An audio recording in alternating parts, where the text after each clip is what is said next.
Cuando mi esposo falleció, guardé silencio sobre los $20 millones y las propiedades que él me dejó.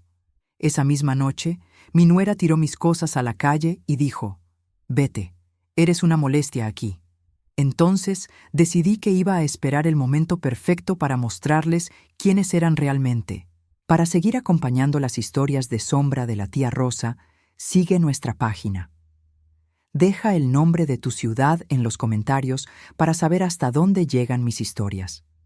La casa todavía olía a flores del funeral. Apenas habían pasado 6 horas desde que enterramos a Roberto. Yo estaba en nuestro dormitorio, sentada en la cama donde él había dormido a mi lado durante 15 años, cuando escuché los pasos de Lucía subiendo las escaleras. No eran pasos normales. Eran rápidos, decididos, como si hubiera estado esperando este momento. Abrió la puerta sin tocar. Nunca tocaba. En 5 años de matrimonio con mi hijo Daniel, nunca había mostrado ese tipo de respeto básico hacia mí. «Carmen», dijo mi nombre como si fuera una maldición. «Necesitamos hablar». Llevaba puesto un vestido negro ajustado que probablemente costó más de lo que yo gastaba en ropa en 6 meses. Su maquillaje era perfecto, como si no hubiera derramado una sola lágrima en el funeral. Y tal vez no lo había hecho. «Ahora no, Lucía, por favor», le dije. Mi voz salió quebrada. Había llorado tanto en las últimas horas que sentía la garganta en carne viva. «Sí, ahora», respondió con esa frialdad que ya conocía bien. «Roberto ya no está, y las cosas tienen que cambiar en esta casa». Algo en su tono me hizo levantar la vista. Sus ojos tenían un brillo que no era de tristeza. Era algo más, algo que me heló la sangre. «Daniel y yo hemos estado cargando con los gastos de esta casa durante años. Tú no contribuyes con nada, solo ocupas espacio». Cada palabra era como una bofetada. Me puse de pie, temblando. «Esta es mi casa, Lucía. Roberto y yo la compramos hace». «Roberto ya no está», me interrumpió. Su voz subió de volumen. «Y francamente, ya es hora de que entiendas tu lugar aquí. Daniel es mi esposo. Esta es nuestra casa ahora. Y tú eres solo una carga que hemos soportado por demasiado tiempo». Escuché pasos más pesados en las escaleras. Daniel apareció en la puerta. Mi hijo, mi único hijo, el niño que había criado sola durante 10 años después de que su padre biológico muriera. El niño por el que había trabajado en 2 empleos para pagar su universidad. Esperé que dijera algo, que detuviera a su esposa, que recordara quién era yo. Pero solo se quedó ahí, con los brazos cruzados, mirando al suelo. «Daniel», susurré. «Hijo, por favor». Él levantó la vista brevemente, y lo que vi en sus ojos me destrozó. No había amor, no había siquiera compasión, solo había incomodidad, como si yo fuera un problema que necesitaba resolver. «Mamá», dijo finalmente. «Lucía tiene razón, no puedes seguir viviendo aquí como si nada. Tenemos que pensar en nuestro futuro». «¿Tu futuro?», repetí. «Daniel, acabo de enterrar a mi esposo, a tu padrastro, el hombre que te trató como un hijo, que pagó tu maestría, que...» «Y se lo agradezco», me cortó. «Pero eso no cambia la realidad. Esta casa es demasiado grande para ti sola. Es un desperdicio. Lucía y yo necesitamos el espacio». Lucía sonrió. Era una sonrisa pequeña, casi imperceptible, pero yo la vi. Era una sonrisa de victoria. «Ya empaqué tus cosas», dijo, señalando 3 maletas junto a la puerta que yo no había notado. «Lo esencial. El resto lo puedes recoger después, cuando encuentres un lugar». «¿Qué?». No podía creer lo que estaba escuchando. «No puedes hacer esto. No puedes sacarme de mi propia casa». «Claro que podemos», respondió Lucía. «Y lo estamos haciendo. Daniel es el hijo. Todo esto le corresponde a él ahora». Miré a mi hijo, buscando algún rastro del niño que había sido, del joven que solía abrazarme y decirme que era la mejor madre del mundo. Pero ese niño había desaparecido. En su lugar, había un extraño que miraba hacia otro lado mientras su esposa me destruía. «Tienes 1 hora», dijo Lucía, consultando su reloj. «Después, las cerraduras cambian». Bajé las escaleras como en un sueño. un sueño horrible del que no podía despertar. Lucía me siguió, asegurándose de que yo viera cómo ya había comenzado a redecorar. Había catálogos de muebles abiertos sobre la mesa del comedor. Muestras de pintura, como si hubiera estado planeando esto durante semanas. «Ah», dijo casualmente cuando llegamos a la puerta principal. «Y no intentes volver. No eres bienvenida aquí. Vete. Eres una molestia aquí». Me quedé parada en la acera, viendo mis maletas a mis pies, mientras la puerta de mi propia casa se cerraba en mi cara. Los vecinos miraban desde sus ventanas. La señora Mendoza, que había sido mi amiga durante años, desvió la mirada cuando intenté hacer contacto visual. Tomé mi teléfono con manos temblorosas y llamé a mi amiga Rosa. Ella contestó al tercer timbrazo. «Carmen, ¿estás bien? ¿Cómo estás sobrellevando?» «Rosa», mi voz se quebró. «¿Puedo quedarme contigo esta noche? Solo esta noche. Yo no tengo dónde ir». Hubo una pausa que duró demasiado. «Ay, Carmen, sabes que te quiero, pero Miguel dice que no podemos meternos en asuntos familiares. Es complicado, ¿entiendes?» Colgué sin despedirme. Llamé al hotel más barato que conocía en el pueblo, el Motel Vista al Valle, el tipo de lugar donde los camioneros se detenían por la noche. Me costó $40 la habitación. Esa noche, acostada en una cama que olía a desinfectante barato, con las paredes tan delgadas que podía escuchar cada sonido de las habitaciones vecinas, lloré hasta quedarme sin lágrimas. Pero entre el dolor y la humillación, algo más comenzó a crecer. Algo frío y duro que se instaló en mi pecho como una piedra. Porque ellos no sabían. Lucía no sabía. Daniel no sabía. Y cuando finalmente lo descubrieran, sería demasiado tarde. Mi teléfono vibró. Un mensaje de un número desconocido. «Señora Carmen, soy el Lic. Mendoza, abogado de su difunto esposo. Necesitamos hablar sobre los documentos. Es urgente». Miré el mensaje por un largo rato.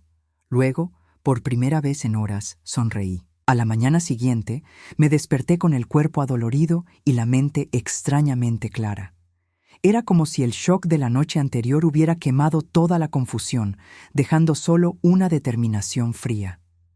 Respondí al mensaje del Lic. «Mendoza, ¿dónde nos encontramos?» Su respuesta llegó en segundos. «Cafetería Luna, calle principal, 10 a.m. Venga sola». Llegué 15 minutos antes. La cafetería estaba casi vacía, solo un par de estudiantes en una esquina y una mujer mayor leyendo el periódico. El Lic. Mendoza apareció exactamente a las 10. Un hombre de unos 60 años, con un maletín de cuero gastado y ojos amables detrás de gafas gruesas. «Señora Carmen», dijo, estrechando mi mano con firmeza. «Lamento mucho su pérdida. Roberto era un buen hombre, un hombre muy sabio». Nos sentamos en una mesa al fondo. Él ordenó café negro. Yo no podía imaginar comer o beber nada. «Supongo que se estará preguntando por qué le pedí que viniera», comenzó abriendo su maletín. «Roberto me dio instrucciones muy específicas hace 6 meses. Instrucciones que debía seguir solo después de su muerte y solo si se cumplían ciertas condiciones». Sacó una carpeta azul. Estaba abultada, llena de documentos.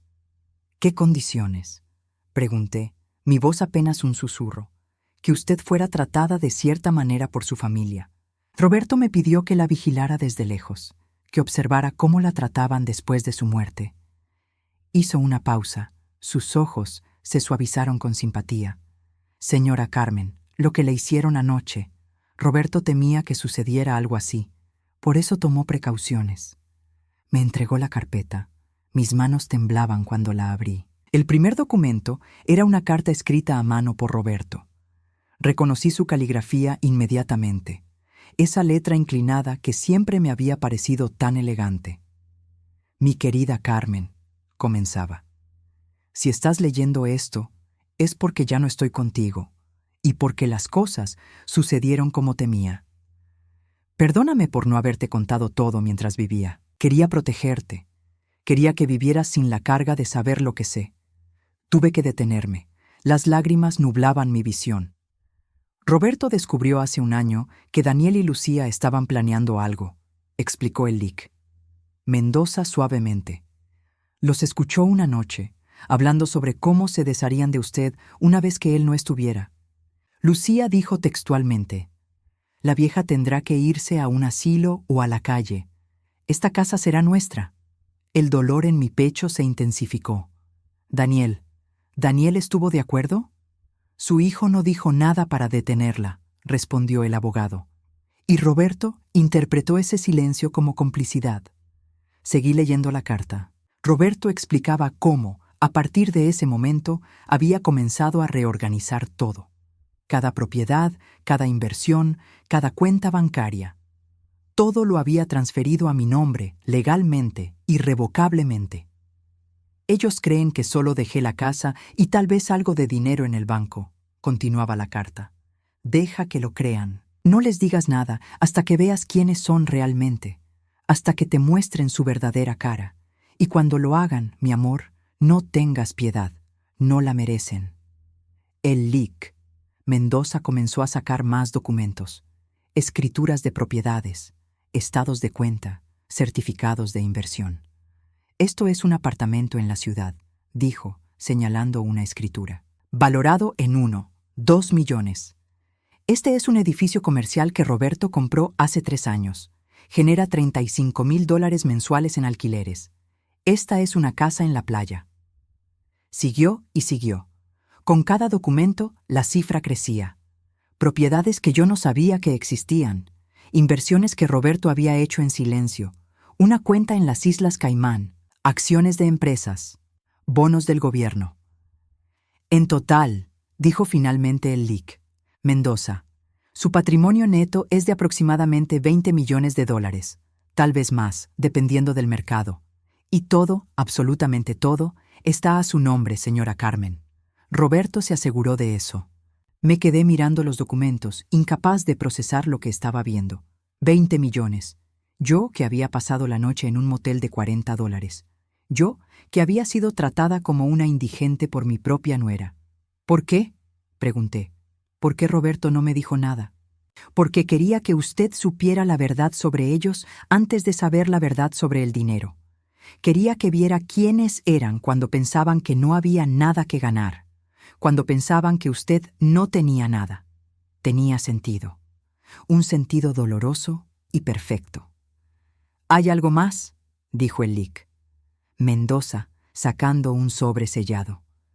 «Roberto me pidió que le entregara esto solo si usted decidía seguir adelante. Solo si decidía. Bueno, en sus palabras, darles la lección que merecen». Abrí el sobre. Dentro había una pequeña grabadora digital y una nota. «Los he estado grabando, Carmen, durante meses. Cada conversación cruel, cada plan, cada mentira. Úsalo sabiamente». Miré al abogado. «¿Usted sabía todo esto?». «Roberto era mi cliente desde hace 20 años. Y más que eso, era mi amigo. Me hizo prometer que cuidaría de usted». Se quitó las gafas y las limpió lentamente. «Señora Carmen, ¿qué quiere hacer?». Pensé en la noche anterior, en la cara de Lucía cuando me echó, en el silencio cobarde de Daniel, en la puerta cerrándose en mi cara. «Quiero observar», dije lentamente. «Quiero ver qué hacen cuando piensan que ganaron. Quiero ver hasta dónde son capaces de llegar». El Lic. Mendoza sonrió. Era una sonrisa triste pero comprensiva. «Roberto dijo que usted diría eso. Por eso me pidió que le consiguiera esto». Me entregó una llave. «Es del apartamento en la ciudad, el que vale 2 millones. Está amueblado. Nadie sabe que existe. Puede quedarse allí el tiempo que necesite». Esa tarde me mudé al apartamento. Era hermoso, con ventanas del piso al techo que daban a la ciudad. Roberto lo había comprado hace 2 años y lo había decorado pensando en mí, lleno de colores cálidos y luz natural.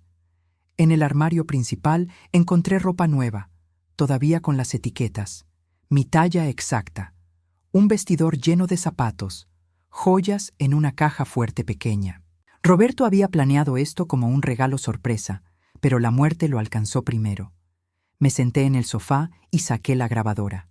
Presioné play. La voz de Lucía llenó la habitación. Cuando el viejo finalmente se muera, lo primero que hago es sacar a Carmen. No voy a vivir un día más con esa mujer respirándome en el cuello.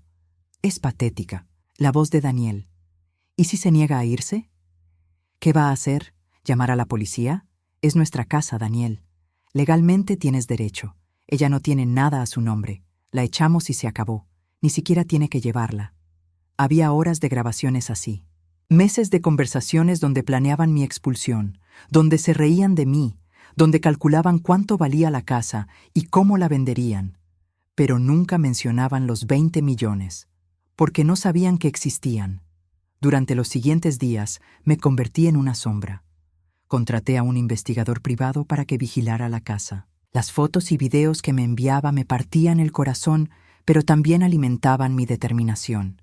Lucía había vendido mis muebles, las fotos de mi boda con Roberto, a la basura, mis libros, donados, mis plantas, muertas en el jardín. Era como si estuvieran borrando toda evidencia de que yo había existido. Pero lo peor fue cuando vi a Daniel subiendo los muebles nuevos. Muebles caros, lujosos, un televisor gigante, una mesa de comedor que costaba más que un carro. ¿De dónde sacaban el dinero? Entonces lo entendí. Estaban usando las tarjetas de crédito, pensando que yo pagaría eventualmente, pensando que no tenía otra opción. Una tarde, recibí un reporte del investigador que me heló la sangre. Lucía está diciendo a los vecinos que usted abandonó a la familia, que se fue sin decir adiós, que siempre fue inestable y que finalmente se quebró después de la muerte de Roberto. Estaba reescribiendo la historia, convirtiendo mi expulsión en mi escape, convirtiéndose a sí misma en la víctima. Esa noche le escribí un mensaje a Lick, Mendoza. ¿Cuánto tiempo más tengo que esperar? Su respuesta fue inmediata. Hasta que crucen la línea, hasta que cometan un error del que no puedan retractarse. Roberto dijo que lo sabrías cuando llegara el momento. Tenía razón, y ese momento estaba llegando más rápido de lo que imaginaba. 2 semanas después del funeral, recibí una invitación por correo. Una invitación elegante, con letras doradas en relieve para un memorial en honor a Roberto Fuentes. La organizadora, Lucía. El lugar, mi casa. O lo que solía ser mi casa. Llamé al Lick, Mendoza, inmediatamente. ¿Viste esto? Lo vi, respondió. Y creo que debería ir. Quiero que vea lo que están haciendo. Quiero que lo documente todo. No sé si pueda soportarlo, admití. Mi voz temblaba. Señora Carmen, Roberto me dijo algo antes de morir. Me dijo, cuando pienses que ya no puedes más, recuerda que la verdad siempre sale a la luz. Y cuando salga, quiero que Carmen esté de pie, no de rodillas. Es hora de que se ponga de pie. El día del memorial llegó con un sol brillante que parecía burlarse de la ocasión. Me puse un vestido negro simple, el mismo que había usado en el funeral. No me molesté en arreglarme demasiado. Quería ver sus caras cuando apareciera. Quería que supieran que seguía aquí. Cuando llegué, la casa estaba irreconocible. Lucía había contratado decoradores. Había flores por todas partes, arreglos caros que Roberto habría odiado. Él siempre prefirió las flores silvestres del jardín. Había una mesa larga con comida elegante, canapés y copas de champán. Un memorial que parecía más una fiesta. La sala estaba llena de gente. Vecinos, colegas de Roberto, amigos que no había visto en años. Y en el centro de todo, como una reina en su corte, estaba Lucía. Llevaba un vestido negro de diseñador que probablemente costó miles de dólares. Su cabello estaba perfectamente peinado. Su maquillaje era impecable. Cuando me vio entrar, su sonrisa se congeló por una fracción de segundo, pero se recuperó rápidamente.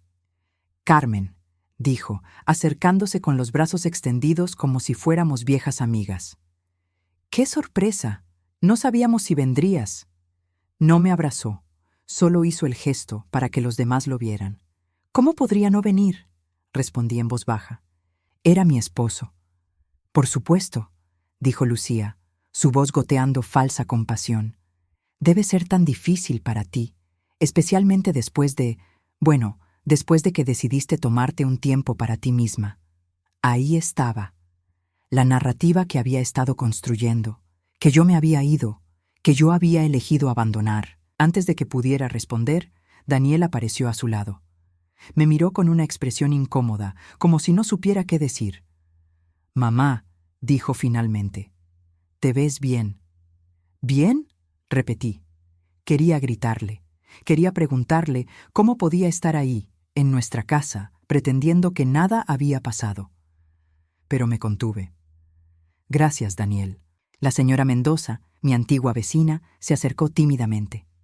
«Carmen, querida, Lucía nos contó que estás quedándote con unos amigos, que necesitabas espacio para procesar el duelo».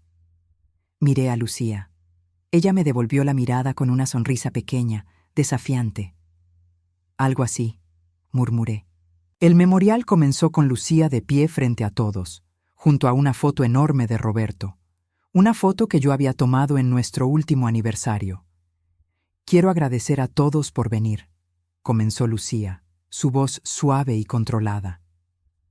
Roberto fue un hombre extraordinario. Un hombre que tocó muchas vidas. Hablaba como si lo hubiera conocido toda su vida, como si hubiera sido su mejor amiga. Durante los últimos meses de su vida, Roberto encontró consuelo en esta casa, en esta familia. Hizo una pausa dramática. Daniel y yo tuvimos el honor de cuidarlo, de estar con él en sus momentos más difíciles. Eso era mentira. Yo cuidé a Roberto. Yo me senté junto a su cama en el hospital. Yo sostuve su mano cuando le dieron el diagnóstico. Lucía apenas visitaba. «Roberto me confió muchas cosas», continuó Lucía. «Me habló de sus sueños, de sus miedos. Me dijo que lo único que quería era que su familia estuviera bien cuidada después de su partida». Sentí náuseas. Estaba reescribiendo completamente la historia. Y es por eso que Daniel y yo hemos decidido honrar su memoria manteniendo esta casa, este hogar que él amaba tanto, como un lugar de reunión para la familia y los amigos. Las personas aplaudieron, realmente aplaudieron. Roberto, el hombre que valoraba la privacidad por encima de todo, el hombre que odiaba las exhibiciones públicas, estaba siendo convertido en una excusa para que Lucía se luciera. Después del discurso, la gente se acercó a Lucía para felicitarla, para decirle qué hermoso memorial había organizado, para decirle qué fuerte era. Yo me quedé en una esquina, invisible, como un fantasma en mi propia casa. Don Ernesto, un viejo amigo de Roberto, me encontró. «Carmen», dijo en voz baja, «¿dónde te estás quedando? ¿Estás bien?» «Estoy bien», mentí. «Lucía dijo que te fuiste porque necesitabas espacio, pero conozco a Roberto. Sé cómo te amaba». Esto, miró alrededor de la casa transformada. «Esto no es lo que él habría querido». «No», concordé, «no lo es. Si necesitas algo», comenzó, pero Lucía apareció de la nada, interrumpiéndonos. «Don Ernesto», dijo con su sonrisa brillante, «¿puedo robárselo un momento? Hay alguien que quiero que conozca». Se lo llevó antes de que pudiera protestar. Caminé por la casa, viendo todos los cambios, los muebles nuevos, las paredes recién pintadas, las fotografías de Daniel y Lucía en marcos caros, reemplazando las fotos familiares que habían estado allí durante años. En el estudio de Roberto, encontré algo que me hizo detenerme en seco. Su escritorio, el escritorio donde pasaba horas trabajando, había sido convertido en un bar. Sus libros, sus documentos, todo había desaparecido. En su lugar había botellas de licor y copas de cristal. Sentí que algo dentro de mí se rompía. «Es un buen uso del espacio, ¿verdad?». Me di vuelta. Lucía estaba en la puerta observándome. «Él nunca usaba este cuarto de todos modos», continuó. «Siempre estaba lleno de papeles viejos y polvo. Ahora es mucho más funcional». «Esos papeles eran su vida», dije, mi voz apenas un susurro. «Su vida ya terminó, Carmen». Su tono era frío ahora, sin la actuación que mantenía frente a los demás. «Y es hora de que aceptes que las cosas han cambiado. Esta casa ha cambiado. Esta familia ha cambiado». «Esta no es tu familia», dije. «¿No?», se rió. «Soy la esposa de Daniel, la dueña de esta casa. ¿Y tú qué eres? Una viuda sin un lugar a donde ir. Una mujer que ni siquiera sus amigos quieren recibir. Cada palabra era un cuchillo. Te voy a decir algo, Carmen, porque creo que necesitas escucharlo. Roberto no te dejó nada. Revisamos todo. La casa estaba a nombre de Daniel y mío. Las cuentas bancarias apenas tenían $50,000. Ese hombre por el que lloras no te valoraba lo suficiente como para dejarte nada. Sonreí. No pude evitarlo. Sonreí porque la ironía era demasiado perfecta. ¿De qué te ríes?, preguntó Lucía, su voz subiendo. De nada, dije. Absolutamente de nada. En ese momento escuché la voz de Daniel desde la sala. Mamá, ¿puedes venir? El Lic, Mendoza está aquí y quiere hablar con todos. Lucía y yo nos miramos. Ella se veía confundida. Yo mantuve mi expresión neutral. Cuando volvimos a la sala, el Lic.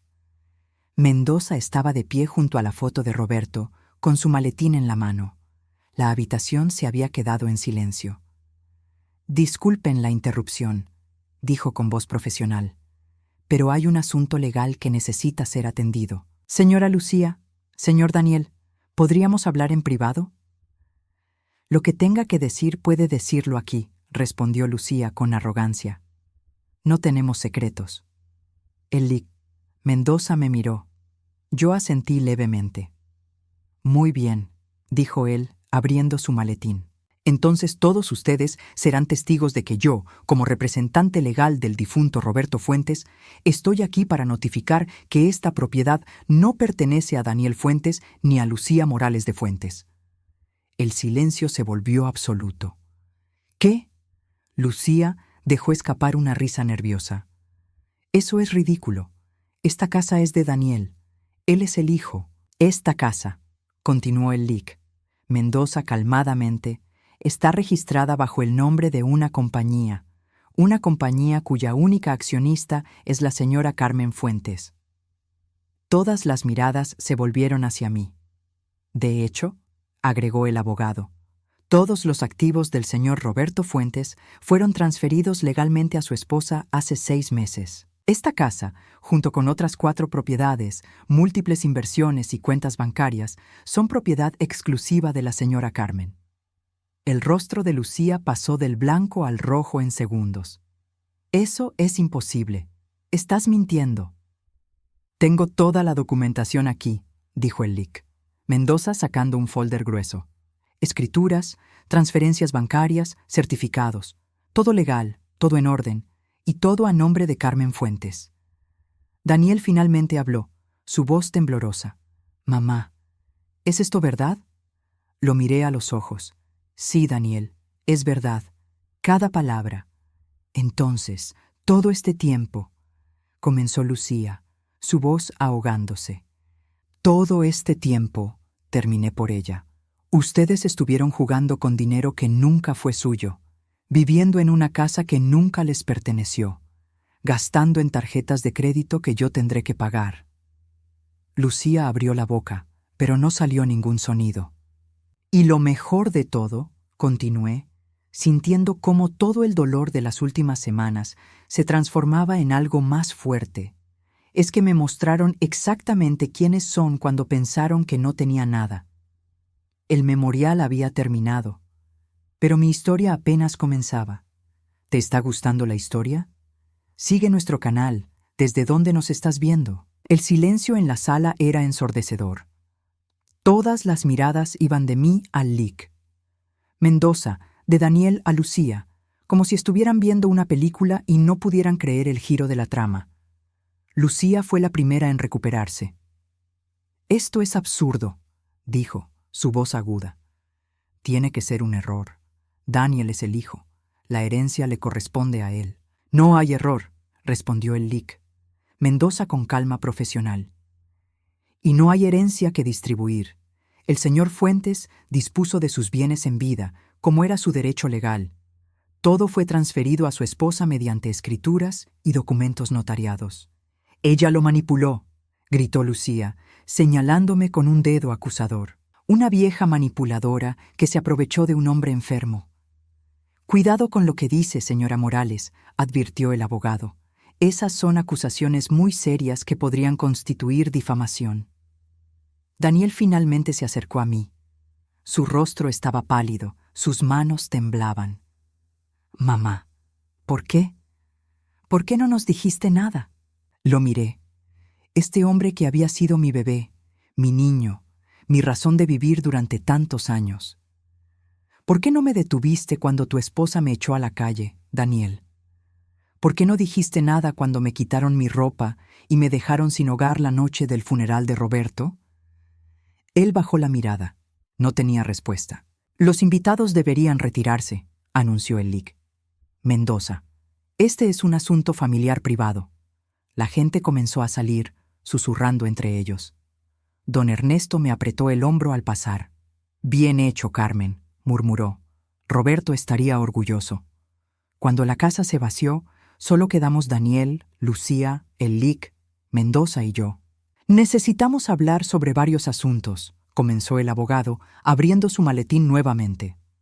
Primero, esta propiedad. Ustedes han estado viviendo aquí sin autorización de la dueña legal. Segundo, tengo reportes de que se han vendido muebles y objetos personales que pertenecían a la señora Carmen. Eran nuestros, protestó Lucía débilmente. No lo eran. Y hay más. El LIC Mendoza sacó un folder rojo. He estado investigando como me pidió la señora Carmen y descubrí cosas muy interesantes. Le hizo una seña a un hombre que había estado esperando afuera. Era Carlos, el investigador privado que yo había contratado. Señor Ruiz, dijo el LIC, Mendoza, ¿puede compartir sus hallazgos? Carlos abrió su laptop. En las últimas 2 semanas, la señora Lucía Morales ha hecho compras por un total de $87,000 en tarjetas de crédito, muebles, ropa, joyas, electrónicos. Mostró fotografías de los recibos. Todo cargado a tarjetas a nombre de Carmen Fuentes, tarjetas que fueron solicitadas fraudulentamente. Lucía se puso de pie de un salto. Yo no solicité ninguna tarjeta, Daniel se encargó de eso. Daniel la miró con los ojos muy abiertos. Tú me dijiste que lo hiciera. Dijiste que mamá no se daría cuenta, que era dinero de la herencia. ¿Viste? Le dijo Lucía. Él mismo lo admite. Fue su idea. Estaban volteándose el uno contra el otro. Exactamente como Roberto había predicho. Carlos continuó. Además, encontré que el señor Daniel Fuentes tiene deudas de juego por aproximadamente $45,000. Ha estado apostando en línea durante los últimos 6 meses. Daniel, susurré. ¿Apostando? Mi hijo no podía mirarme.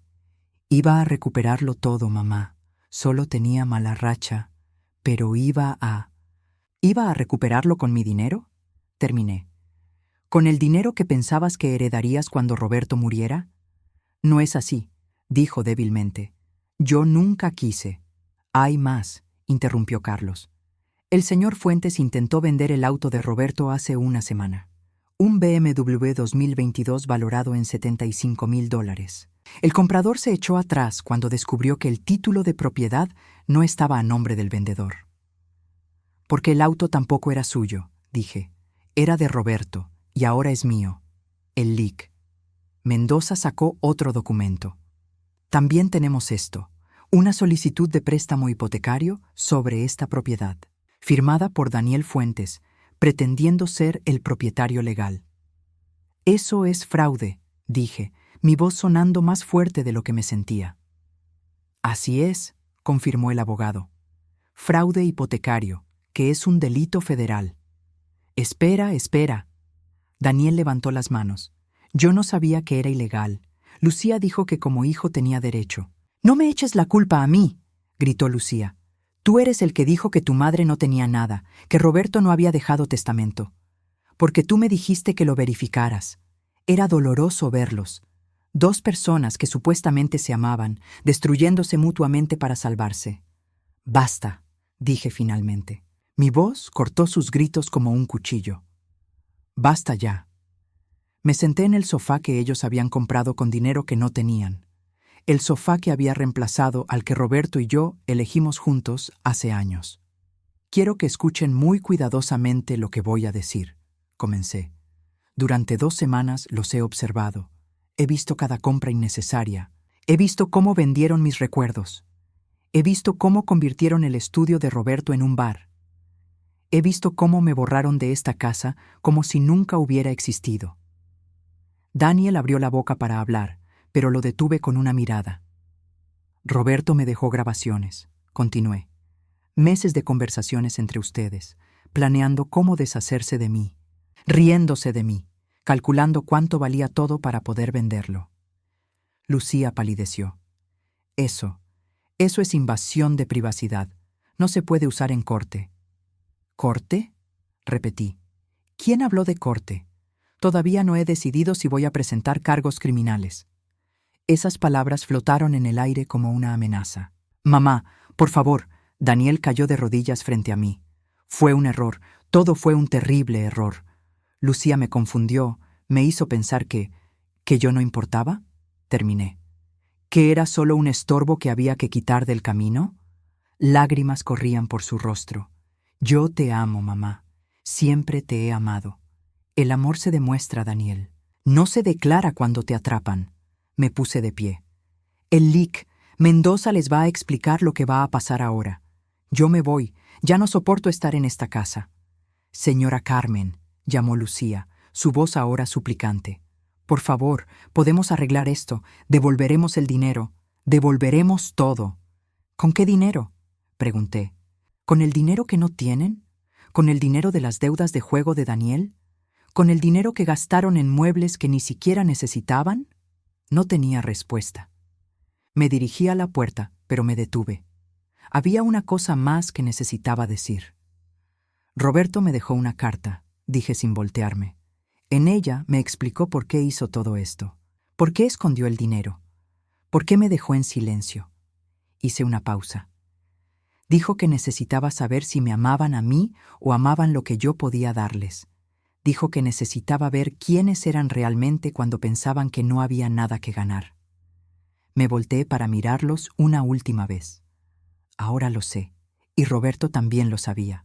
Los conocía mejor de lo que ustedes se conocían a sí mismos. Salí de la casa con el LIC, Mendoza detrás de mí. En la calle me detuve para tomar aire. Mis manos temblaban, mi corazón latía con fuerza. ¿Está bien?, preguntó el abogado. No, admití. Pero voy a estarlo. ¿Qué quiere hacer con ellos? Miré hacia la casa. Esta casa que había sido mi hogar. El lugar donde pensé que envejecería rodeada de familia. Ahora era solo un edificio lleno de mentiras y traición. Deles 24 horas para salir, dije. Pueden llevarse la ropa, nada más. Todo lo demás se queda. ¿Y los cargos legales? Lo pensé por un largo momento. Prepara los documentos. Si no devuelven cada centavo que gastaron en 30 días, presentamos todo.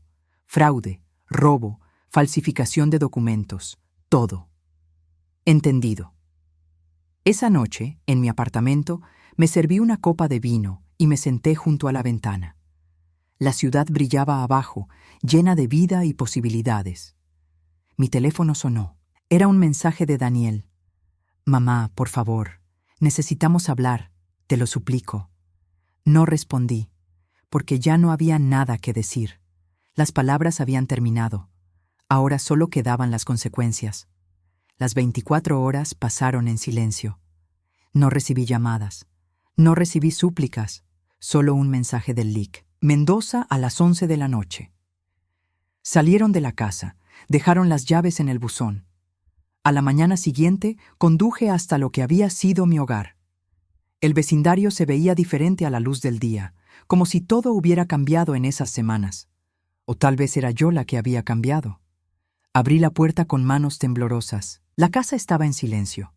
Un silencio pesado, lleno de ausencias. Caminé por las habitaciones. Los muebles caros que Lucía había comprado seguían ahí. El sofá de cuero italiano. La mesa de comedor que costaba más que un auto usado. El televisor gigante. Todo quedó atrás porque sabían que no era suyo. Pero lo que me rompió el corazón fue encontrar, en el basurero del patio trasero, las fotografías. Nuestra boda. Los primeros pasos de Daniel. Las navidades en familia. Todas rotas, algunas quemadas. como si quisieran borrar no solo mi presencia, sino toda la historia que habíamos construido. Me arrodillé junto al basurero y recogí los pedazos que pude salvar.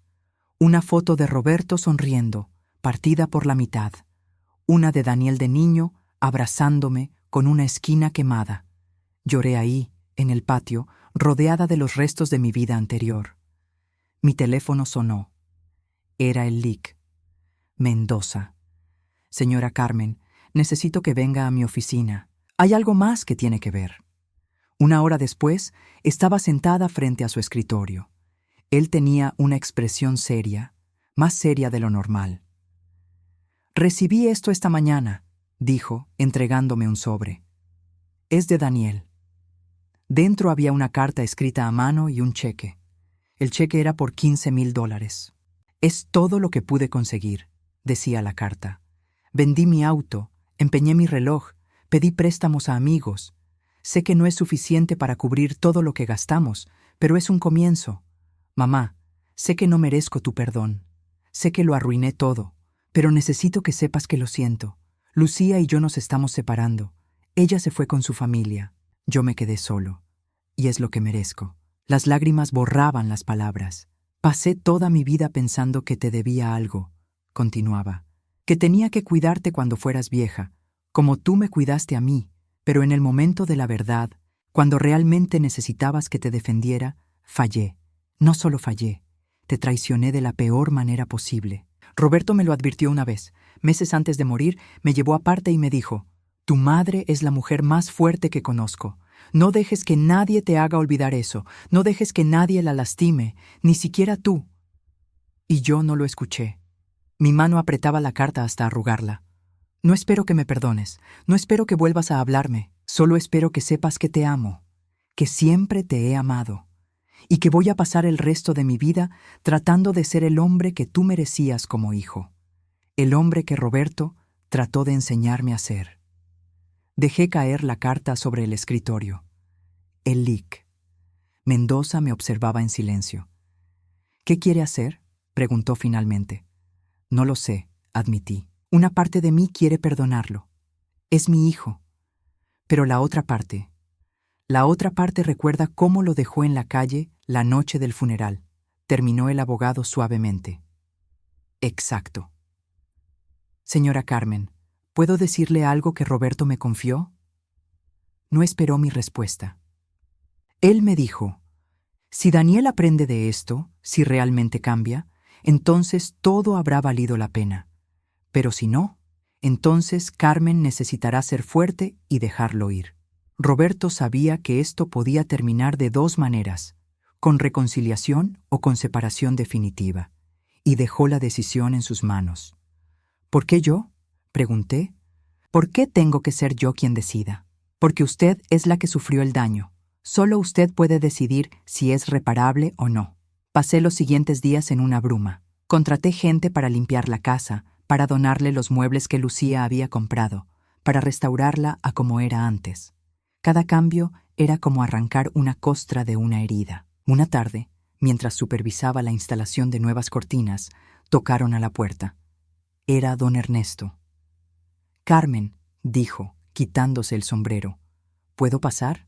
Preparé café y nos sentamos en la cocina recién renovada. «Vine a decirte algo que debí decir hace semanas», comenzó. «Cuando Lucía empezó a esparcir rumores sobre ti, sobre que te habías ido porque estabas inestable, yo no dije nada. Me quedé callado, como todos los demás, y eso fue cobardía de mi parte». «Don Ernesto». «No, déjame terminar. Roberto era mi amigo, mi mejor amigo durante 30 años, y cuando murió, debí cuidar de ti como él habría querido. Pero dejé que el miedo a meterme en asuntos familiares me detuviera. Sus ojos estaban húmedos. «Te pido perdón, Carmen, de todo corazón». Lo abracé. Este hombre mayor que había conocido a Roberto desde antes de que yo entrara en su vida, que había sido testigo de nuestro amor, que había llorado sinceramente en el funeral. «Está perdonado», susurré. «¿Y Daniel?», preguntó cuando nos separamos. «¿Él también está perdonado?». «No lo sé todavía. El perdón no es para él, Carmen. Es para ti». para que puedas seguir adelante sin ese peso en el corazón. Tenía razón, por supuesto, pero saber que tenía razón no hacía que fuera más fácil. 2 semanas después, el LIC. Mendoza me llamó nuevamente. Tenemos un problema. Lucía está demandando. ¿Demandando qué? Está alegando que Roberto le prometió dinero antes de morir, que hay un acuerdo verbal. Quiere $500,000. Me reí. No pude evitarlo. Después de todo lo que había pasado, después de que la verdad saliera a la luz, Lucía todavía estaba intentando conseguir dinero. Que demande, dije. Tenemos todas las pruebas de que Roberto la despreciaba. Tenemos las grabaciones, sus propias palabras. Es lo que pensé que diría. Pero hay algo más. Daniel está testificando a su favor. Eso sí me silenció. ¿Qué? Lucía lo convenció.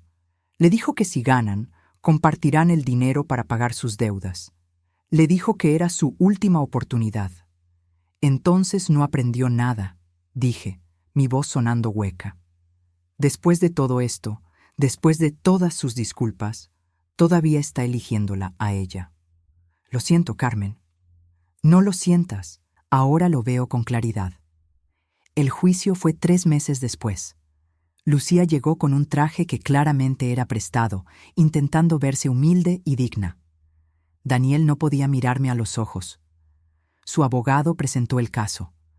Roberto supuestamente había prometido cuidar de Lucía como una hija. Había supuestamente dicho que Daniel y ella heredarían todo.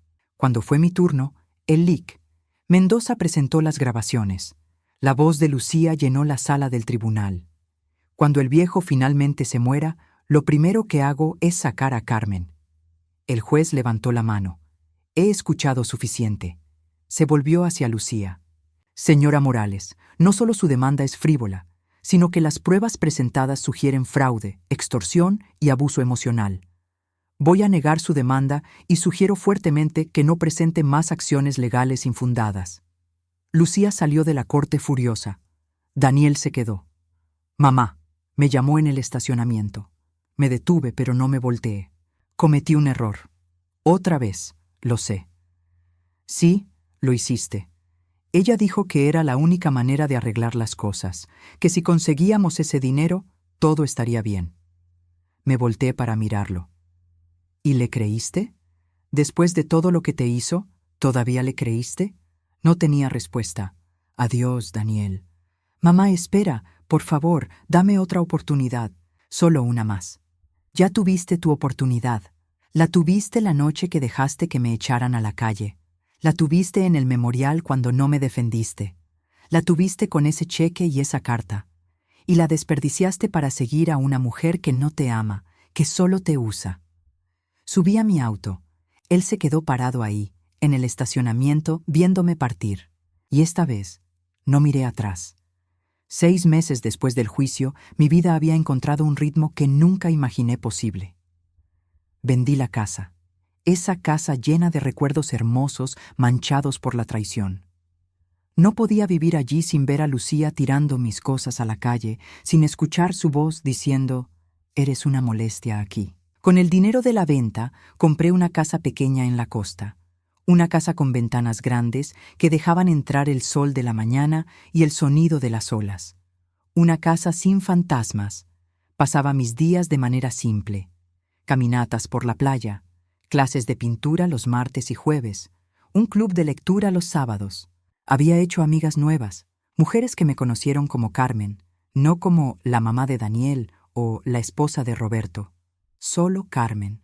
Una tarde, mientras pintaba en mi pequeño estudio, recibí una llamada de don Ernesto. Carmen, necesito decirte algo. Daniel vino a verme. Mi pincel se detuvo en el aire. ¿Ah, sí? Está trabajando en un taller mecánico. 2 turnos, pagando sus deudas poco a poco. Dejó las apuestas. Está yendo a terapia. Hizo una pausa. No me pidió que te llamara. De hecho, me hizo prometer que no lo haría. Pero pensé que debías saberlo. ¿Por qué me cuentas esto, don Ernesto? Porque he conocido a Daniel desde que nació, y por primera vez en años vi algo en sus ojos. Algo que había estado perdido. Vergüenza real. Arrepentimiento real. Está tratando de convertirse en un hombre mejor, Carmen, no para recuperarte, sino porque finalmente entendió quién se había convertido. Colgué el teléfono y seguí pintando. Pero mi mente estaba en otro lugar. 2 semanas después recibí un paquete por correo. No tenía remitente, pero reconocí la letra de inmediato. Era de Daniel. Dentro había una caja pequeña y una carta. Mamá, encontré esto en el almacén del taller donde trabajo. El dueño iba a tirarlo. Es tu álbum de fotos, el que Lucía tiró a la basura. Alguien debió recogerlo de nuestra casa cuando limpiaron. Restauré cada foto que pude. Las que estaban muy dañadas, las escaneé y reparé digitalmente. Me tomó meses. No espero que esto cambie nada. Solo quería que recuperaras estos recuerdos. Te los mereces. Abrí la caja con manos temblorosas. Ahí estaban todas las fotos. Mi boda con Roberto, perfectamente reparada. Los primeros pasos de Daniel. Las navidades, los cumpleaños. Cada una restaurada con cuidado y amor. Al final del álbum había una foto nueva.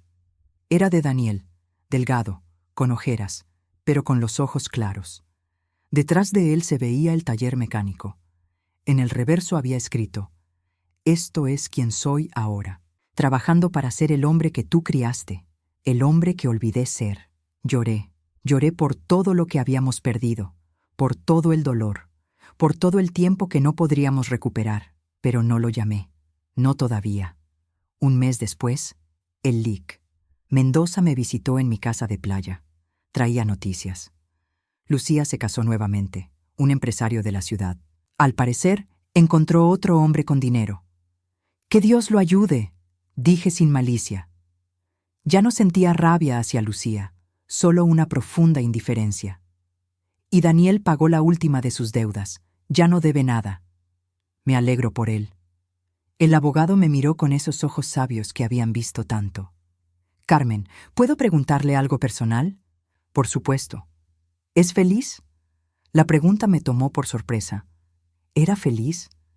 Pensé en mis mañanas tranquilas, en mis nuevas amigas, en las puestas de sol que pintaba, en la ausencia de drama y manipulación. «Sí», respondí. «Creo que sí. Roberto estaría orgulloso. Lo sé». Después de que se fue, me senté en mi terraza con una copa de vino. El sol se estaba poniendo, pintando el cielo de naranjas y rosas. Era el tipo de vista que Roberto habría amado. Mi teléfono vibró. Un mensaje de un número desconocido. «Mamá, soy Daniel. Don Ernesto me dio tu número nuevo. No voy a molestarte. Solo quería que supieras que voy a estar en el muelle de Playa Serena el próximo domingo a las 10 a.m. Voy a estar ahí cada domingo a esa hora, por si algún día quieres hablar. No tienes que venir, no tienes que responder este mensaje. Solo necesitaba que lo supieras. Te amo». Miré el mensaje por un largo tiempo. Playa Serena era el pueblo vecino, a solo 20 minutos de mi casa. El domingo llegó con un cielo despejado. Me desperté temprano, hice café, salí a caminar por la playa. A las 9:30 estaba en mi auto. A las 9:45 estaba manejando hacia Playa Serena. A las 9:55 estaba estacionada cerca del muelle, observando. Y ahí estaba él, Daniel, sentado en una banca, mirando al mar. Había perdido peso. Se veía mayor, más cansado. Pero también se veía diferente, más real, de alguna manera. Me quedé en el auto, observándolo. Él miraba su reloj ocasionalmente, pero no parecía ansioso. Solo, esperanzado. A las 10:15, una niña pequeña se acercó a él. Se le había caído su helado. Daniel sacó un pañuelo, limpió sus lágrimas y le compró otro helado. La madre de la niña le agradeció. Él sonrió amablemente y volvió a su banca. Era un gesto pequeño, insignificante, pero era el tipo de cosa que el viejo Daniel habría hecho. El Daniel de antes de Lucía. No salí del auto ese domingo, ni el siguiente, pero cada domingo manejaba hasta allá. Y cada domingo Daniel estaba en esa banca, esperando, sin saber que yo estaba ahí, observando. En el cuarto domingo me bajé del auto. Mis piernas temblaban mientras caminaba por el muelle. Daniel me vio cuando estaba a unos metros de distancia. Se puso de pie lentamente, como si tuviera miedo de asustarme, como si yo fuera un pájaro que podría volar si hacía movimientos bruscos. Mamá. Su voz se quebró. Nos quedamos ahí, mirándonos. Entre nosotros había 6 meses de silencio, años de dolor, una traición que había roto algo fundamental. ¿Puedo sentarme?, pregunté finalmente. Por supuesto. Nos sentamos en la banca, con espacio entre nosotros, mirando al mar. No vengo a perdonarte, dije después de un largo silencio. Todavía no puedo. Lo sé, y no sé si algún día podré. Lo entiendo. Pero vine porque a pesar de todo, sigues siendo mi hijo, y una parte de mí necesita saber si el hombre sentado aquí es el mismo que me dejó en la calle aquella noche, o si es alguien diferente. Daniel respiró profundo. No soy el mismo. No podría serlo después de todo lo que pasó, después de perder todo lo que importaba. Me miró con ojos llenos de lágrimas. Pero tampoco soy todavía el hombre que debería ser. Estoy trabajando en ello, cada día, tratando de ser alguien de quien puedas estar orgullosa algún día. ¿Y Lucía? Se fue hace meses, y me di cuenta de que nunca la amé realmente. Amaba cómo me hacía sentir importante, exitoso, aunque fuera una ilusión. Pero en el proceso, perdí de vista lo que realmente importaba. Perdí de vista quién era realmente importante. El sol brillaba sobre el agua, las gaviotas gritaban en la distancia. La vida continuaba, indiferente a nuestro dolor. No puedo prometerte que volveremos a ser lo que éramos, dije finalmente. Eso se rompió. Se rompió de una manera que no se puede reparar completamente. Lo sé. Pero tal vez podamos construir algo nuevo, algo diferente. No madre e hijo como antes, sino 2 personas que comparten historia y están tratando de sanar. Vi esperanza en sus ojos, una esperanza cautelosa, frágil. ¿Puedo abrazarte?, preguntó con voz pequeña. Lo pensé por un momento. Luego asentí. Su abrazo era diferente. No era el abrazo demandante de un hijo que esperaba perdón incondicional. Era el abrazo cuidadoso de alguien que sabía que había roto algo precioso y estaba tratando, muy gentilmente, de juntar los pedazos. Gracias, susurró, por venir, por darme aunque sea esto. Nos quedamos en ese muelle por 1 hora, hablando de cosas pequeñas, su trabajo en el taller, mis clases de pintura, evitando cuidadosamente los temas profundos que eventualmente tendríamos que enfrentar. Cuando me levanté para irme, me dijo, ¿puedo venir el próximo domingo? Estaré aquí, respondí. Y así comenzó nuestra nueva normalidad. Domingos en el muelle, conversaciones cuidadosas, reconstruyendo, pieza por pieza, algo que se parecía a una relación. No era lo que tuvimos antes, nunca lo sería. La confianza, una vez rota tan completamente, no se repara. Se reemplaza con algo diferente. Algo más fuerte en algunas maneras, más frágil en otras. Pero era algo. Y por ahora, era suficiente. 1 año después de aquella primera reunión en el muelle, recibí una invitación. Daniel se había inscrito en la universidad. A los 46 años iba a terminar su carrera. Sé que probablemente no querrás venir, decía su carta, pero significaría el mundo para mí si estuvieras ahí. Fui. Me senté en la audiencia, viendo a mi hijo, este hombre que me había lastimado tan profundamente, caminar por el escenario para recibir su diploma. Y cuando me vio entre la multitud, cuando sus ojos se encontraron con los míos y sonrió, una sonrisa genuina, llena de gratitud y humildad, sentí algo que no había sentido en mucho tiempo. No era perdón, no todavía, pero era paz. Y tal vez, solo tal vez, eso era suficiente. Epílogo. 2 años después del funeral de Roberto, estoy sentada en mi terraza, mirando el atardecer. Hay una taza de café a mi lado y un lienzo a medio terminar en mi caballete. Mi teléfono suena. Es Daniel. Ahora hablamos 2 veces por semana. No más, no menos. Tenemos límites claros, límites que ambos respetamos. Hola, mamá. Solo llamaba para ver cómo estabas. Estoy bien, hijo. ¿Y tú? Bien. Conseguí un ascenso en el taller y empiezo como voluntario en un centro de adicciones la próxima semana, ayudando a personas con problemas de juego. Sonrío. Este es el Daniel que yo crié, el que finalmente regresó. Estoy orgullosa de ti. Hay un silencio. Luego, gracias, mamá. Eso significa todo. Después de colgar pienso en Roberto, en su plan elaborado, en cómo me forzó a ver la verdad sin importar cuánto doliera. Lo hiciste bien, le digo al viento, al mar, a donde sea que esté su espíritu. Fue horrible y doloroso, pero lo hiciste bien. Porque al final, Roberto no solo me dejó dinero, me dejó la verdad. Y la verdad, aunque devastadora, me liberó. Me liberó de vivir una mentira. Me liberó de ser tratada como menos de lo que merecía. Me liberó para construir una vida auténtica, rodeada de personas que me valoraban realmente. Y esa libertad, descubrí, valía más que 20 millones de dólares. Valía todo. Fin.